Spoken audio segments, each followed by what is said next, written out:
இறைவா, நீயே அனைத்தும். அன்புடன் அகத்திய மாமுனிவர் வாக்கு. நவராத்திரி எதற்காக கொண்டாடுகிறார்கள்?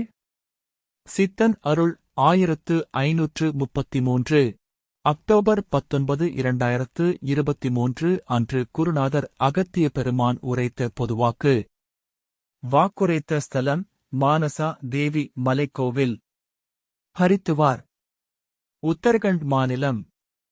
ஆதி ஈசனின் பொற்கமலத்தை பணிந்து செப்புகின்றேன் அகத்தியன். அப்பனே, நலன்களாகவே இன்னும் ஆசிகள் பின் கொடுக்க கொடுக்க இறைவன் தயாராகிக் கொண்டே. ஆனாலும் மனிதன்தான் அதை ஏற்க முடியாமல் எதையோ செய்து கொண்டிருக்கின்றான். இவை எல்லாம் அப்பனே வாக்குகளில், வாக்கியத்தில், அதாவது பல வாக்கியத்தில் கூட. பின் யாங்கள் செப்பிவிட்டோம். அப்பனே, நவராத்திரி எதற்காக கொண்டாடுகிறார்கள்? ஏற்கனவே சொல்லிவிட்டேன். முன்னோர்கள் எவ்ரூபத்திலும் வரலாமப்பா. வரவேற்க நீங்கள் தயாராக இருப்பீர்களா என்றால் இல்லையப்பா. ஒவ்வொரு இல்லத்திலும் எத்தனை முன்னோர்கள் இருந்திருக்கின்றார்கள். முன்னோர்கள் அவைதான், அதாவது அணுவாக, அதாவது ஆன்மாவாக நுழையும் பொழுதுதான் அனைத்து தெய்வங்களை கூட வீட்டில் வைத்து ஏதோ ஒரு ரூபத்தில் நிச்சயம் உன் முன்னோர்கள் அங்கு வந்து உங்களுக்கு ஆசிர்வதிப்பார்கள் என்றுதான் அனைத்தும் தெய்வங்கள், அதாவது சிலைகள் ஆகவே சிறு சிறு சிலைகளாக வைக்கின்றார்கள் என்பேன் அப்பனே. கொலு பொம்மை வீட்டில் கொலு வைக்கும் பொழுது கணபதி முதல் அனைத்து தெய்வங்கள் சிலைகள் சிறு சிறு மண் பொம்மைகள் வைத்து பூஜை செய்வதை பற்றி குருநாதர் குறிப்பிடுகின்றார். ஏதோ ஒரு ரூபத்தில் நிச்சயம் முன்னோர்கள் அங்கு வந்து உங்களுக்கு ஆசிர்வதிப்பார்கள். அன்புடன் அகத்திய மாமுனிவர் வாக்கு.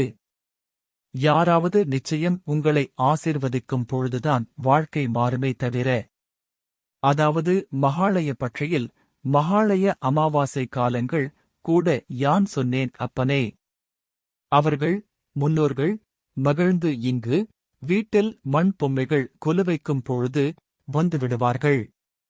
நீங்கள் வரவழைக்க தயாராக இருக்க வேண்டுமே தவிர, யாங்கள் அதை பயன்படுத்துவதில்லை, இதை செய்ய மாட்டோம் என்று சொன்னால் நிச்சயம் இறைவன் முன்னோர்கள் கூட. ஒரு உடம்பிற்குள் பல்லாயிரம் கோடிக்கணக்கான நுண்ணிய துகள்கள், செல்கள் இருக்கின்றது. இறக்கும் பொழுது அவை பல்வேறாக வெடிக்குமப்பா. எவை என்று புரியாமல் கூட எங்கெங்கோ செல்கின்றது அப்பனே. மனித உடல் இறப்பை அடையும் பொழுது அந்த செல் அணுத்துக்கள் எல்லாம் ஒரு குண்டு வெடித்து சிதறுவது போல அந்த அணுத்துக்கள் எல்லாம் பல்வேறாக வெடித்து சிதறி வெளியே பரவும். அவையெல்லாம் ஒன்று சேர்த்து கெட்டியாக, அதாவது மண்ணாக பிடித்து உருண்டையாக பிடித்து வைத்தால்தான் வீட்டில் மண் பொம்மைகள் கொலுவைக்கும் பொழுது, அதாவது காந்தகம்தான் இறைவன் அப்பனே. காந்தகத்தில் அதை முன்னோர்கள் இட்டுவிட வேண்டும் என்பேன் அப்பனே. அப்பொழுதுதான் மோட்சம் கிடைக்கும் என்பேன் அப்பனே. இல்லை என்றால் மோட்சம் கிடைக்காதப்பா. இதனால் மீண்டும் பிறவிகள் எடுத்து கஷ்டங்கள் பட்டு.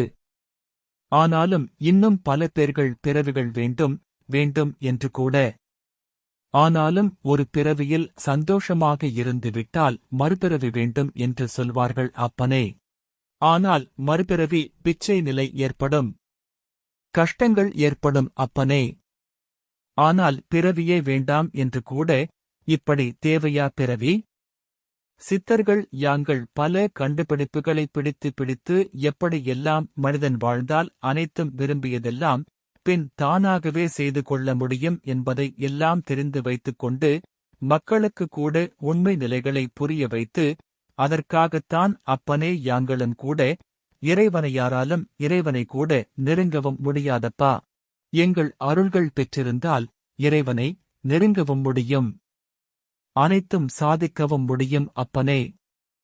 எங்கள் அருள் இல்லாமல் இறைவனையும் நெருங்க முடியாது, ஒன்றும் செய்ய இயலாது.